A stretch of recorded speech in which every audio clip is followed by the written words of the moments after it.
I never thought I would be an entrepreneur. First month and it was a $30,000 month. Like Wow. it was a lot of validation. Like I signed like one of my favorite authors. I might get a lot of slack for this, but I don't love hiring an employee if they have their own brand. Welcome back to the Sustainable Creator Podcast. Today we get the pleasure of talking with Aashima Verma, who runs AV Marketing. She is a fantastic ads manager. She's just brilliant at everything that she does. And today we get to talk with her about what it has been like scaling an agency over the past 5+ years that she's been in the game. And I am really excited for you guys to hear from her because she has such a powerful story and she has learned so much along the way. And I think it's going to resonate with a lot of you. So thank you, Aashima, for being here. We are so excited to chat more about this. I'm so excited for this conversation. Thank you. You're welcome. Well, to kick us off, you want to give us just a brief overview of anything I missed in that very minor intro, what you do, anything else you think it would be helpful for people to know as they are listening before we get into it. Of course. So I've been running this ad agency full time for over 5 years, but I've been a marketer for almost 9. I chose to specialize in Facebook and Instagram ads because that's what challenged me, and I wanted to do something that not everybody could do. So that's how I Mm-hmm. chose my specialization. Um, yeah, it's just been an awesome journey. In this era of my agency, we're focusing on scaling education companies, typically 7-figure education companies, whether you're a coach who's established or Mm-hmm. whether you own like multiple locations and have a learning center. So those are the kind of companies we're helping scaling with paid ads. I was looking at your website before this, that you have a statistic on there. I want to say it was 12% of women business owners make it Oh, to 6 figures. Does that sound right? yep. And Yeah. your company cares a lot about making it 6 to 7 figures. Like, how do we make that more of the norm? And I love that you are looking at how does our company play a role in that. I just Mm, think that's awesome. yeah.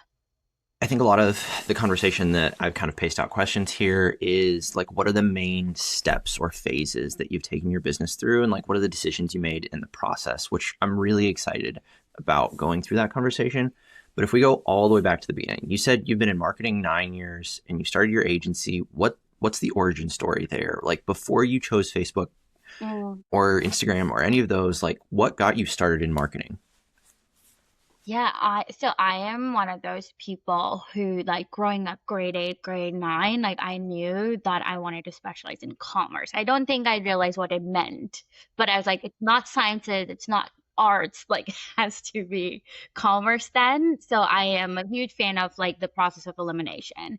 That's how I like narrowed it down. Also, the people around me I saw who were like doing well and I wanted their lives, there was like a business or they had an MBA. So that became like something that I wanted to do.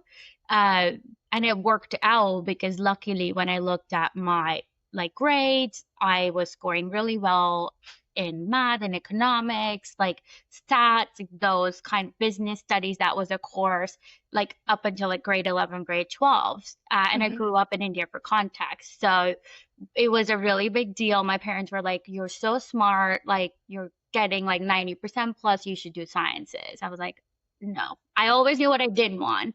So that's how it started. And then I just remember now that I think back, I never thought I would be an entrepreneur. I Mm-hmm. just thought I would get really good and work for this multinational corporation. My mom still says those things like, "You're gonna work," like she used to Yeah. say it, and now Yeah. she says it to my younger brother. But you know, uh, but I never thought that I would be the person who would be running a multinational corporation. We have clients in UK, US, Canada, UAE, and like our workshops are attended by like people all over the country, like all over the world. So I just never imagined this for me, but I kept on following the little glimmers. I was like, I like this Yes. and this pays. That's how I got started. Well, I love that. And to my understanding, you had this moment in corporate where you felt like you were ready to take the leap, but there's always a bit of friction taking the leap. Can you just walk us through what that moment was like right before you decided to take the risk of going full time with your agency? What led to that? Yeah, so I just realized that I was 26. I That's just turned awesome. 26 when I quit. So it had not been very long that I Yeah. was in corporate.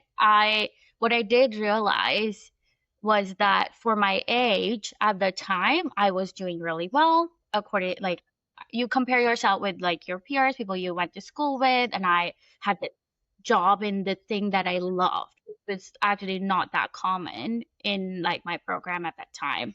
So I was like, oh my God. And I got to like work from home. It was a hybrid position. I was like living my life. So I was happy, and Yeah. I always looked at life earlier. I think in my 20s, definitely. I remember watching like Gary Vee's videos, like your 20s are the time when you experiment.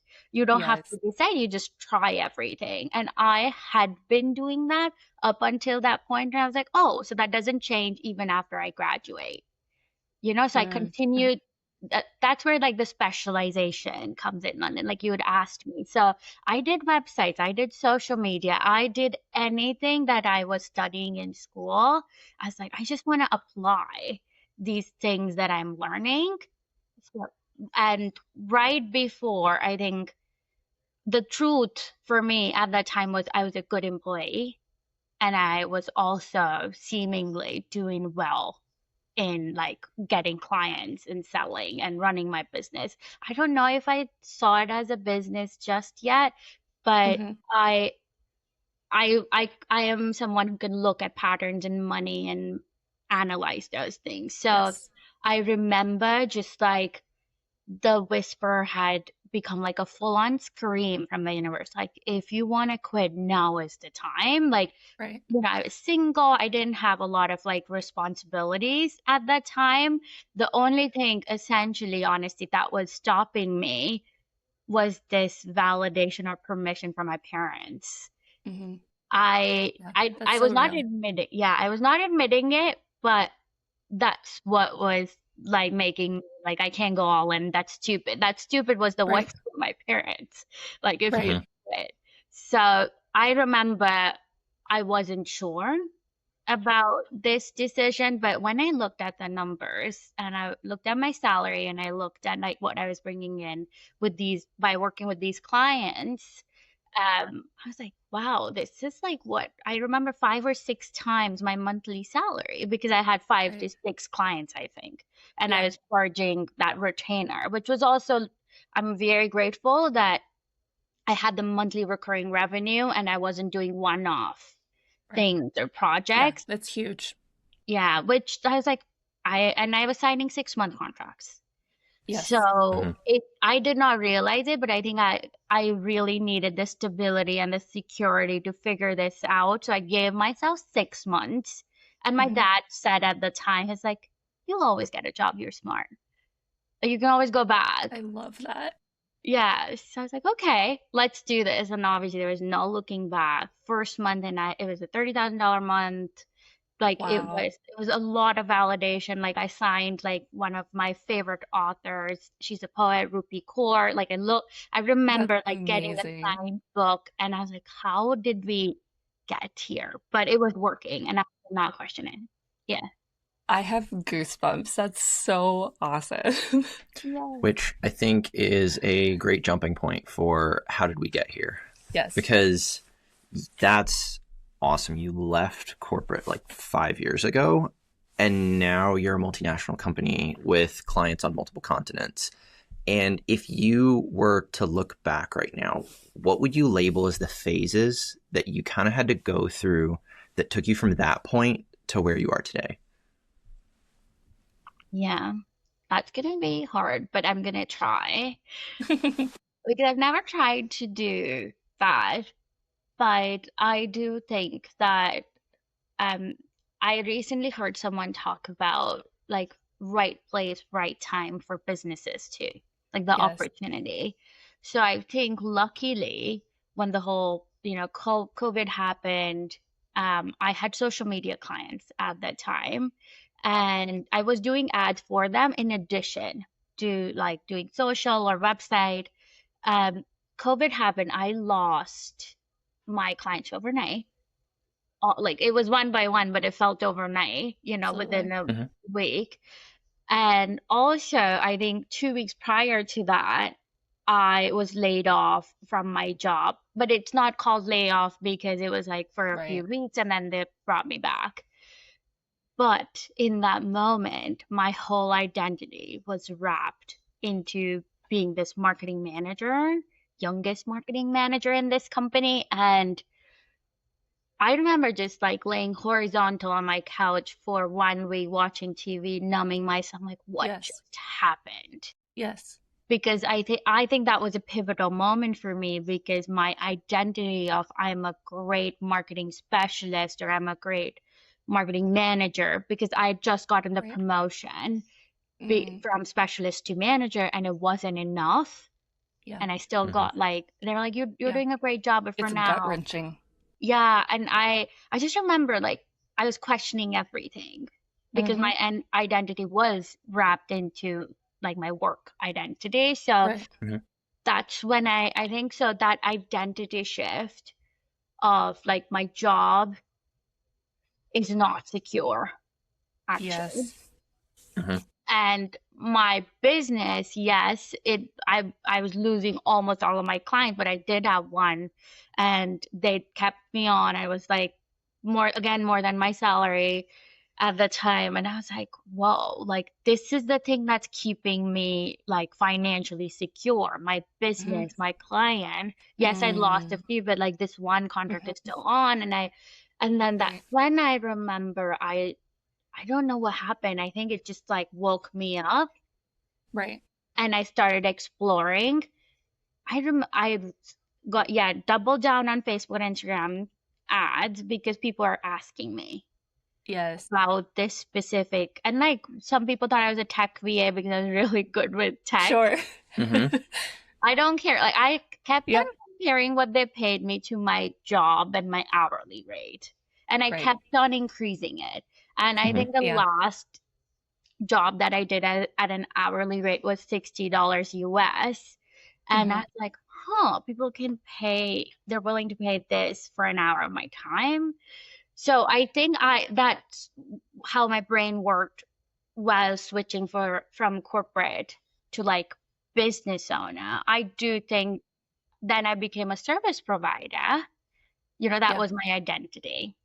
Yeah. From like this corporate girly, I became like a service provider because I realized the math is mathing. I think people, I've never called myself a freelancer. Mhm. Agreed. I've like never, that word has never come into my world. I've never also been on Fiverr. And Mm-hmm. actually, one of the worst moments that I've had, I guess, in my corporate career, when I gave my notice, I remember I was teary in Mm-hmm. my like, in the CEO's office. I did not want to leave. I liked my job. I Oh. looked up to him as a mentor. I was Yeah. and I was like, oh my God, like I just had a lot of feelings, like literally teary. Right. I didn't think that I was, looking back. But anyway, I cared. I cared about my job.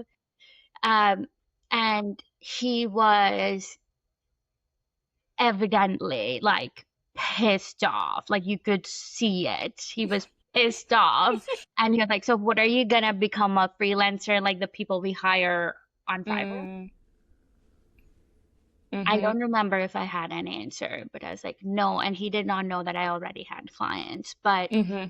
Right. the tone, the way he said it, I was like, well, and he's like, you're too young to quit. You're making a mistake. You're too young Mm. to quit. Mm-hmm. He gave me his example, how he quit his like CA corporate job, like he was a CPA. And he's Mm-hmm. like, I quit when I was well into my 30s or maybe 40s. Mm. Like, that's a smart time to do Mm. it. Yeah. So yeah, it was horrible. Yeah. In that moment also, I was like, whoa, like you're looking up to this person as a mentor. And I did learn a lot of things from him, but I think, oh, I'm making the right decision. It sounds like that was a big driver for you. Mm-hmm. And I think we've all been in similar situations of our own where someone has placed their personal beliefs or perceptions on us that may not be accurate for the way we want to live our lives and what is best for us in that season, right? So, totally hear that. I am curious, what were some of the things that you did to really grow your agency to what it was? I love hearing all the different phases and the identity shifts. That is such a core piece of entrepreneurship that I relate very hard to. Mm-hmm. And I also love that you look at the data. And so knowing that, what were some of, can you give us an example? Let's just say that the pandemic, when you started to notice that people were wanting more Facebook ads, it sounds like. How did you use that to drive your decisions and continue to grow your company in a very volatile time with the economy? I know. And like, I remember businesses were closing, and but the people who were asking me were coaches, online coaches and consultants, and their market was booming. Mm-hmm. So, Yeah. and they had some organic like confirmation, and then they wanted someone who could run ads so that they could scale because they were looking at other people who were scaling. And I had helped this like photographer. I was like the right hand person to this. You know, she was in. She was an influencer photographer. So like think Yeah. 20,000 followers. She Right. did have influence. Yeah. And she couldn't do photography like overnight because of COVID. Right. So I was like, you Right. can teach your skills. We can do a workshop. And she was a Yes. photographer. She did not have any idea about what a newsletter or an email list is. She had no idea how this funnel thing is gonna work. I set Right. it up for Yeah. her. And the first workshop we did during like the height of COVID, she made over $10,000. That's amazing. I love that. Yeah. And Wow.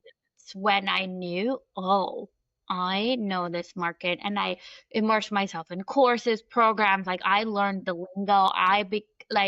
People were basically coming to me for ads, but they were coming to me for this strategy of Mm-hmm. funnel, messaging, webinar topic. How long do we run these ads? Like I had answers because I think Right. it's the same mindset of whatever I'm learning, I'm gonna apply for my Yes. clients. Yes. So that's what I did during that time. And then word of mouth, you do good work, you get good work up to a certain point. I think referrals are word of mouth. So I recently, actually, yesterday, I was on a phone call, discovery call with someone, and they're like, if you work with so many amazing people, why are your followers like so less? And I was like, huh, do people care? Because I don't. And Yeah. I was like, whoa. I'm like, wow, I have, because that doesn't even, as they say, enter my consciousness, because my work is my biggest, like, you know, thing that I'm proud of. And that's what's gotten me other clients. Um, but if you don't know, if you don't follow me, I have less than 4,000 for sure. But I think for the longest time, I had 2,000-ish followers. I've earned over $2 million in my agency, you know, since I've had it. And that's never been an issue Yes, for me. exactly. I remember going to a conference years ago. It was for photographers because this was when we were in the photography game at the time. And the topic of followers came up. And there were a lot of wedding photographers in the room in particular. And the speakers who were hosting this conference called out a couple that they knew in the audience who didn't run their own business, but they were friends who were there supporting. And they said, if you were to go look at a photographer's account, how many followers would you want to see to make them feel credible? And they were like, I don't know, like a couple hundred feels like a lot. And everyone in the room was just, it clicked immediately. Because to your point, that's a whole other topic I won't go down a tangent on. But to your point, there is still this mismatched belief that followers equals income, and that's simply not true anymore. The game has changed so much, and your role, I love that you don't rely on followers for income. I absolutely love that you are using a channel that is so independent of something like Instagram, and it plays with it, of course, with ads, but it's its own organism, you Right. know? So Yeah. I think that's just such a savvy thing to pay attention to. And we could definitely get into that. I would love to, but I'm going to I, let Lyndon ask a question first.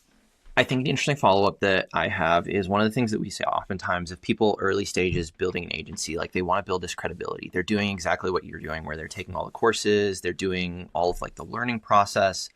For you, how much value did you find in getting like credentials or certifications versus just having the knowledge? Mm. Personally, so I am a Google Ads certified, Meta business certified agency owner. So you have to manage a certain amount of money or have a certain number of clients to get this partner badge. It was a big goal at one point for me to get that badge. I don't think anybody cares. I think in the beginning when I said it, I felt good. Yeah.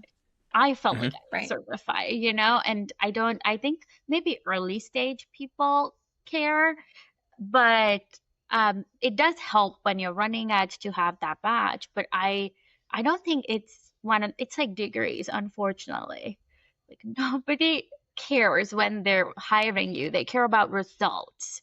Mm-hmm. Exactly. That being said, the courses or the learnings, I just took my Gallup strengths test, and my number one strength is learning. So I love to learn. I love that in this field. Uh, I'm always like upgrading. It's just who I am. I feel complete when I'm doing that, and I think one thing that I learned about learning early on was like learning means nothing if you don't apply it, Yeah. Mm-hmm. right? So Absolutely. I'm a huge fan of investing in programs, all of those things. I do think you get a community every time. I think community has been integral, like For in the sure. success of my agency. That's what I mean. Like I was at the right time, at the right place. I was in the right communities where people got to know me and took a chance on Right. hiring. Yeah. If I think about kind of like progressing us along in like the phases of as you build your agency, you made the comment you got up to $60 an hour until you stopped charging hourly rates. That's usually like a big turning moment for a lot of people as they're building an agency. How did you think about that going from time for money versus I'm now selling results to my customers? That's a great question. I had the understanding of project basis as or hourly basis. Like I understood like just because I can do it fast, like I should not be penalized for doing it fast or doing it more efficiently or effectively. Also, one thing about running my business and having a job was I had limited time. I had to figure ways out where I could do things fast and I had to have systems, which is for the first few years in my business, that really helped me because in the beginning of my agency, because I had a job, I had figured it out to only work 20-ish hours per week to run my company, which was real. Mm-hmm. And before I was full time in the agency, I had another person who was Right. working for me full Right. time. Looking back, I was like, wow, that's ballsy. It But is. I think I credit a lot of um that mindset of like you have to make it work with what you've got, like time wise, to the success of my agency because I just knew. And as a manager, like you have a team to execute. So I was like, I don't want to do this business if I'm the one doing everything.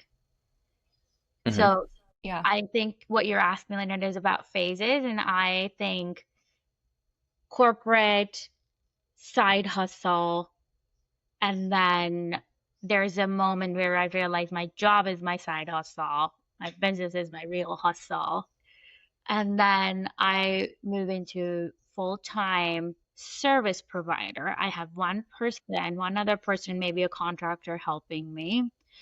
And I think now it's been a couple of years I'm playing with this identity of an agency owner. I don't think I'm fully in the CEO seat, and I think it's a process. And maybe when I make it, my bank account will be like, "We are making 7 figures a year." But I think right now I'm still in that phase of like, I'm building this identity of I'm the CEO of the company.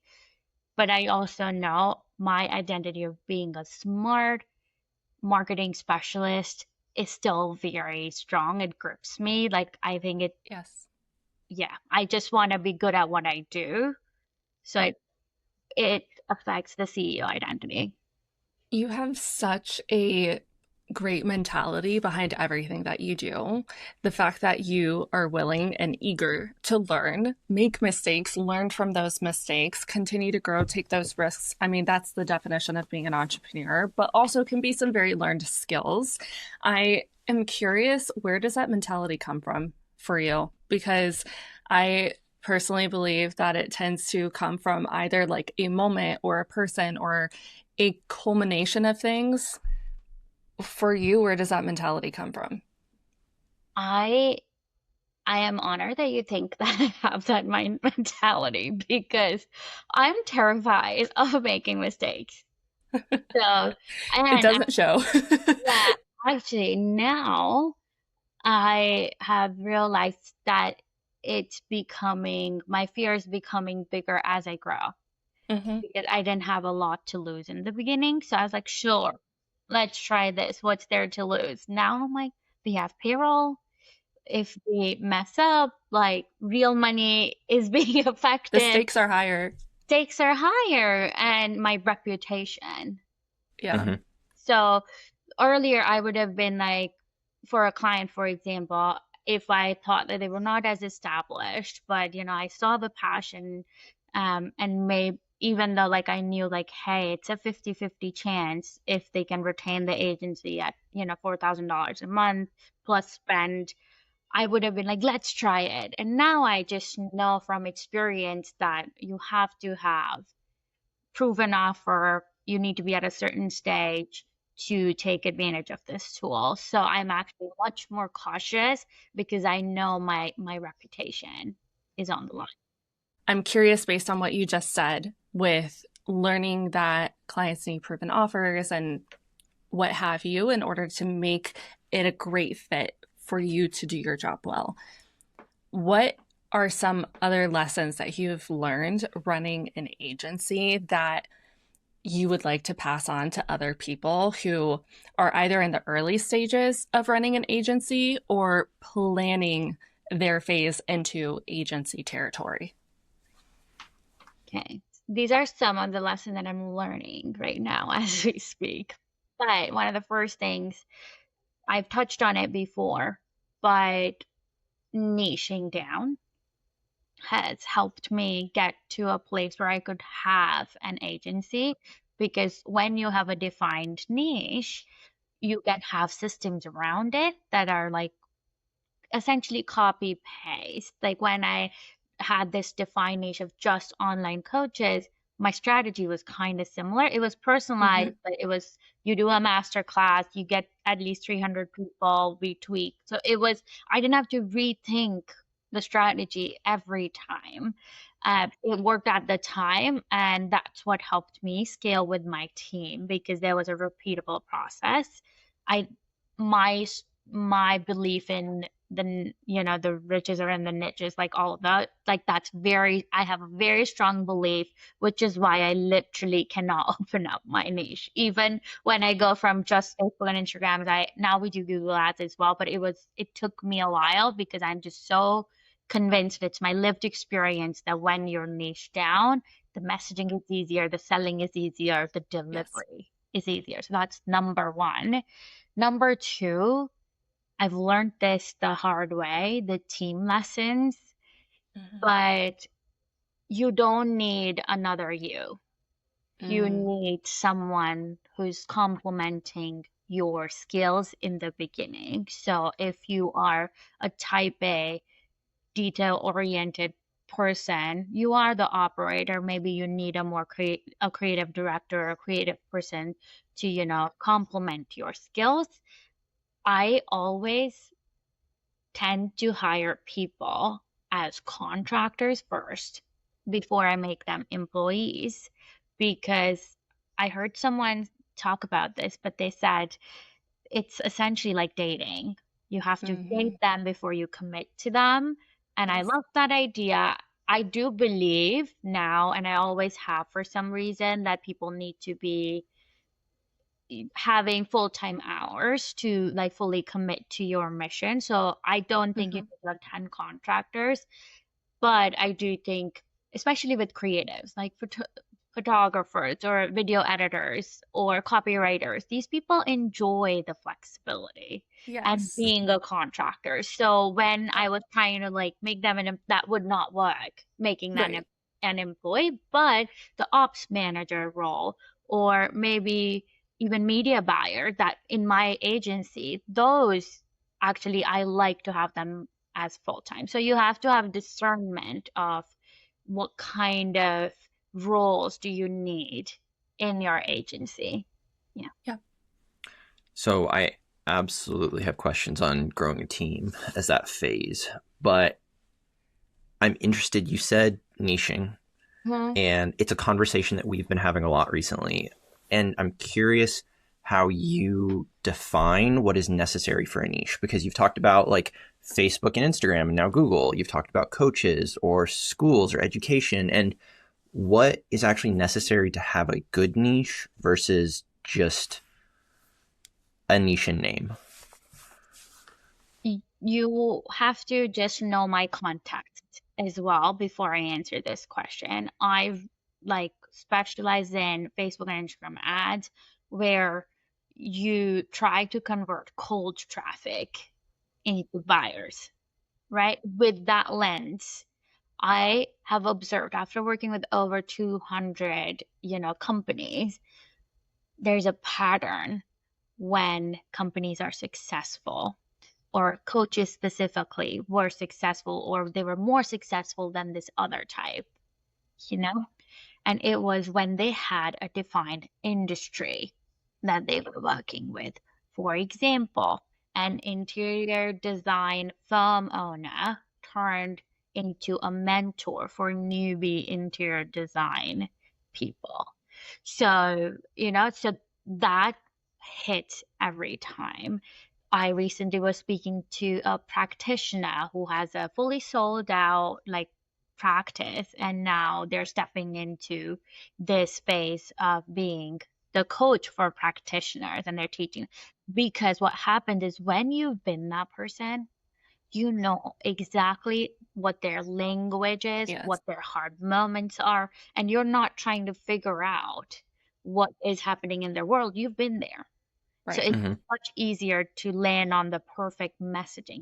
It's not impossible that you can do it. Like in my case, I wasn't a coach, but I worked with what 200 coaches in every niche possible. So I was like, I know your world intimately. I know your moments intimately. I can speak to them. So it could be your client's niche, but if it can be your niche in the coaching space, that's very helpful. Similar with the Yes. education, like learning centers, I've worked with enough of them that I know now what the Yes. moments are. To summarize it, what I heard was you're not only going to be more successful with the type of clients that you bring in that are probably going to be a better fit and feel more organic to work with, a little more natural, but it's also going to help you scale quicker. And if that is something that you care about, that is absolutely the route to go. As a marketer, there's multiple niches or Hmm. specializations. So you could pick one that's a niche, that's considered a niche as well. I Yeah. like an industry as a niche because I feel like you can be the go-to expert in that industry very quickly. Oh, I love that. There's always different options. So I think kind of my follow up is, since you'd alluded to this, if you built your business on one niche and you're moving to a different niche, can you talk about like what the process for you looks like of how you slowly shift your reputation or expertise from one niche to another? This is something we're in right now. So, and for me, it's like an expansion from Hmm. Facebook ads to we also do Google ads, so it's paid ads now. Or for just coaches, we do education as the industry. So we're in the process of it right now. I think for me to feel confident to sell in these things, I needed to just feel confident in doing those things. And that looked like hey, do we have enough people in these? I've heard people say 3 to 5 clients in this industry or niches, like, where you're like, oh, we've consistently gotten them this typical result. So that's what has helped. One thing that I've been thinking a lot about, almost like meditating on, because I feel like maybe my belief around niching, or my strong belief around niching, is holding me back. And I am trying to tell myself that you earn when you can expand to like a new That, niche. Like, you can earn it. You're not, because now I've done it so many times, I've earned to go a little bit broader. So a lot of people I can think of, I think, yes, his name is James Wedmore. He also, I think, started as a photographer, videographer, that kind of person. That's what he taught. And now he's just like a business coach or strategist. So I think he talked about it as well. And I've seen in a lot of people's careers that you can earn to go broad. Yeah. yes. Yes. No, I love that so much. I want to talk about team building for a bit, because I know that's going to be very applicable to many people listening. Anytime you think about expanding your company, your services, going the agency route, oftentimes it's not going to be just you running the agency, right? And so you alluded to this a little bit throughout the conversation. I am curious, how did you know for yourself when it was the right time to hire for you in the agency realm, specifically when you got to that phase? For me personally, I hired when I was still in my job, and I am a very punctual person. I show up for things on time, especially for work things. And I made an error in like the time, which is like, Mm, that's not me. So mhm, when I'm making errors, like little things that is not typically me, that basically means I need support. mm, Need support. So that was my tell in the mhm, beginning, especially in the beginning. Like, if you're making mistakes, which you did not make it earlier, something is going on. You either need to rest or you need more support, mm, mhm, or both. How do you think about the like a lot of people that we've talked to, when they encounter this like first mistake, there's a sign that you need to hire someone. A lot of people will actually go, oh, maybe I need a system first and then I can get a person. How do you think about that divide of like system versus person when you get to that symptom of needing something? I love that question. I do think you need to have good systems before you bring on a new person, but you don't need to have perfect systems in order to bring in the mhm. person. Yeah. If they're a good person with a little bit of experience, they're going to help you build better systems as well. But do not rely on this person to fully build it for you. What you need to have is some training guides, onboarding things ready for them, and you need to have a defined role and what success looks like in that role before hiring them. But you don't need to have it 100% figured out. You can have it 70% figured out. And when you're hiring, you can actually say that, hey, this is the bit that we need support with. And there will be a part of your job where we're building as we go. Yeah. Throughout kind of like how we've talked so far, you've roughly mentioned that like you have a process for defining a role, finding a person, onboarding them as a contractor first, and then potentially bringing them full time. Is there specific questions you ask yourself or like frameworks that you walk yourself through that now that you've hired a few people enables you to do that efficiently and consistently? I might get a lot of slack for this, but I don't love hiring an employee if they have their own brand. And I've learned it that your priorities are somewhere else. I've been that. So I know, and that's okay. But there's like more than enough people who don't enjoy building a brand, and they would rather have a job, and they care Mhm, about the financial stability, their family, they have different priorities. So I prefer, especially if it's like a systems ops, that kind of role, I would hope that you're helping build this brand, the agency brand. So even in early on, if you're a founder, and I respect a lot of people who are like pivoting now, but that is a flag for me on the right. Okay, that's so interesting. It is very opposite of what I've often heard, and I love that you're bringing a fresh take on this. Um, I kind of want to hear more about it. Yeah, I think in my way of wanting to hear more, follow-up question I have is if your process includes hiring them on as a part-time contractor first before hiring them full-time, if they don't have their own brand, how can they support themselves with a part-time contract as you trial them out?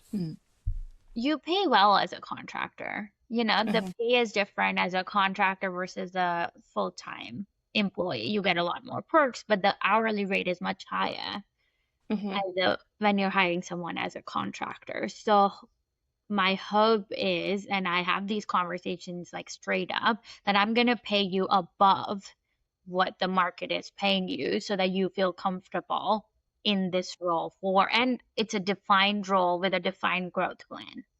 In Yes. the next 90 days, if you hit XYZ, if I feel like you're a culture fit and you're good at what you're saying you're good at, Yes. I'm going to make you full time. A lot of the times, I want to say 80% of the time, because I've done so much work before I brought them on. It happens even before 90 days. Like 1 month, 1.5 months in, I'm like, let's give you more hours. And then we're officially making you an employee in 90 days. So it's also, people can have multiple contracts, Right. right? I do think we live in a world where like everybody is encouraged to have a personal brand, and I love that. But for some of the roles in my agency, I needed someone who's more who doesn't need that skill set. There's a doer, there's a thinker, you know? So you have to look for those skills. And in order for me to find someone who was complementing my skill set of marketing, of visibility, all of those things, I needed more of those people. But that's specific to this role. When I'm hiring video editors, I actually need them to be doing things Right. Yeah. on their own. Right. Yeah. I think if I kind of just like validate this as a principle, like when I hired into pharmaceuticals when I was coming out of grad school, they wanted to start me on an hourly contract for the first month or two. For them, it was a billing thing and they couldn't push the salary through quick enough. But for them, it was, we'll start you hourly at 20 or 30% higher per hour than you would be on salary as part of just that onboarding process. And so like big company, small company, like it's something that I've seen across the board as well. Yeah. No, that's awesome. I think my last question here before we move on to lightning round, for anyone who is starting out in that team building phase, is there any advice in particular that you would give to them on this topic? I do this thing where like we obviously have assessments and like criteria, like you need to have this much experience, or can you do this assessment test? But I have a test project for everyone that we hire before we hire them. It's a paid test project. I think one thing that I lead with is like, if you're doing the work that I need you to do after the job, I'm paying you really good money for that little thing, whether you're hired or not.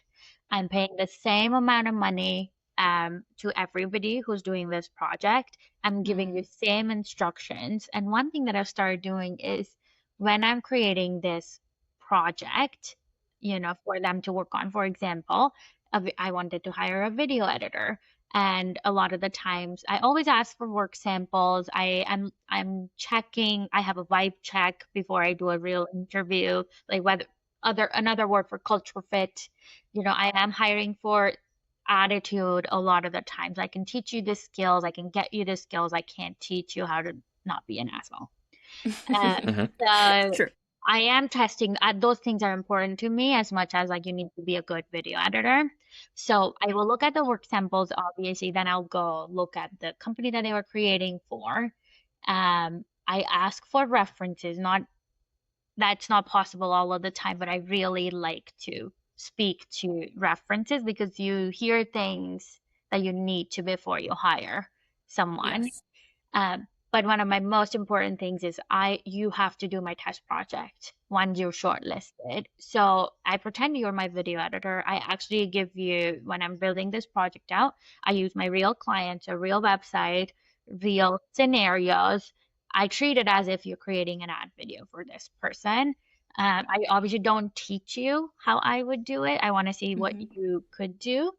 Mm. I once had this person just like go to the studio. One of my clients was at the studio. They were local. She actually went to the studio to get B-roll. That's So awesome. I was like, whoa, that's Great. effort, Yeah. that's one draw. And I was like, whoa, I was so impressed. This other person like enrolled her partner in filming this video. I did not even think that these folks were gonna film things because I thought because we gave them raw footage. Hmm. So I was like, oh, they're That's gonna awesome. just be resourceful with what they had, but maybe they had vision that like the raw footage was not enough. I give them enough time, so but a deadline to see how they respond. Mm-hmm. So when I get the final product, I know, hey, this person is gonna do well. And it's not like is this good enough? I'm looking at the effort and how they Mm-hmm. taught, critical thinking and problem solving, punctuality, things like um this was like for another role, but I've noticed because we have a lot of tech, in our industry. So I ask a lot of the time, are you familiar with Asana, Kajabi, Frame, all of those software? And a lot of time people are not. Um, and I love when they email me back asking, can you spell that for me? I want to look into it. That Ooh. that's a Hmm. great sign. Every time someone asks me, emails me specifically to ask about, hey, because it probably do, if you don't know what this thing is, you don't know how to spell it, you don't know how to Yeah. find it. So when Right. they do that, that's a great sign of just them being proactive about Yeah. things. So No, I love that. There's so many good nuggets in that one So many. one answer alone. If I kind of start wrapping us up into lightning round here, a couple questions that we tend to ask everybody that comes on the podcast. The first one is, what is a routine that you can't live without? I can't believe I'm saying this, but I love my strength training workouts. Ooh, Yeah, I love that. that's really good. I love that I've become this person. Okay. They give I'm me big into energy strength every training, single so big fan of that answer. um, I know that you're a bookworm like us. What book are you currently reading? day. I have three on the go, but currently I am reading the 12-week year by Brian P. Moran, Mhm. and I watched his training live, so like I've been lucky. He's good.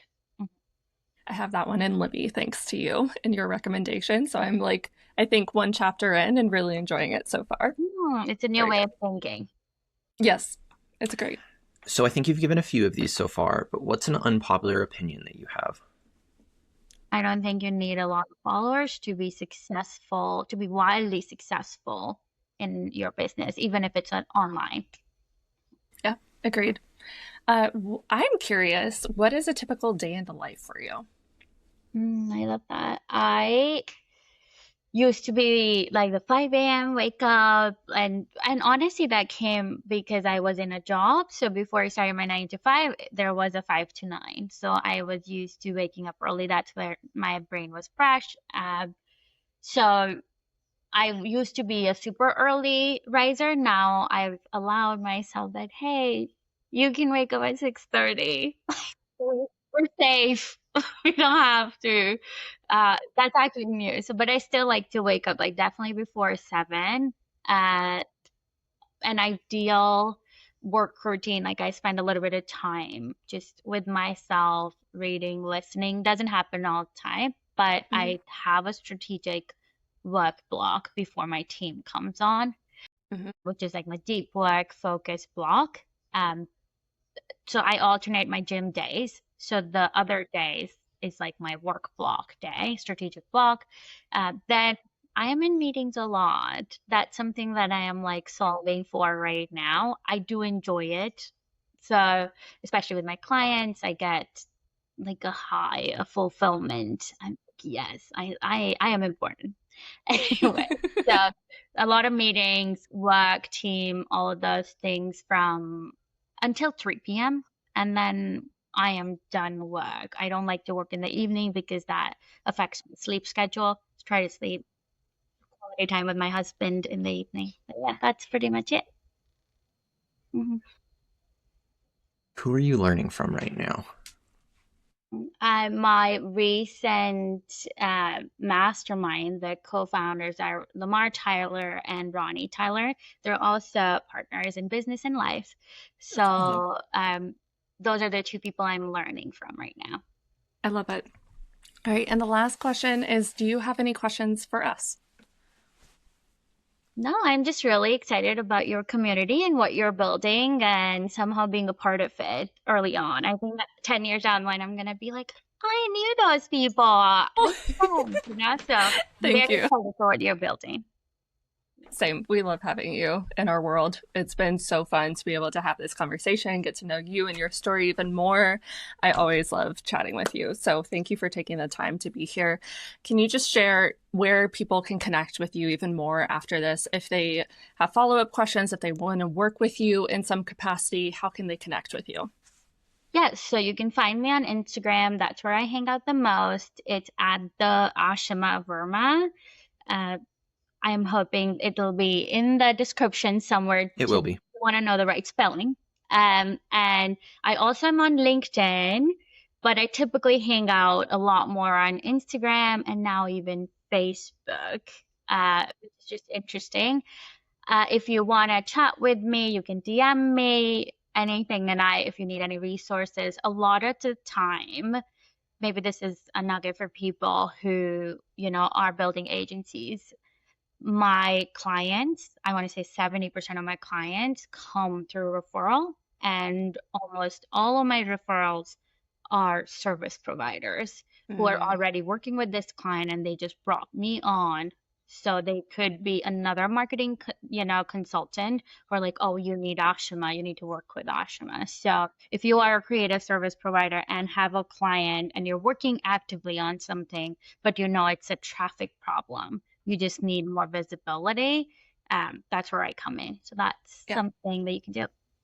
That's amazing. You're amazing. Thank you so much for being so generous with your time, your knowledge, your stories. We've really enjoyed this conversation. For all of you listening, thank you so much for sticking around to the end. Please go connect with Aashima on her socials. We'll have all the links in the description for you. And if you really enjoyed today's episode, would you please do us a favor and leave a review, either on Apple Podcasts, Spotify. You could even leave a comment on YouTube. Fun fact, we post videos on YouTube if you didn't know. We would love that and appreciate it so much. So thank you again. We will see you next time.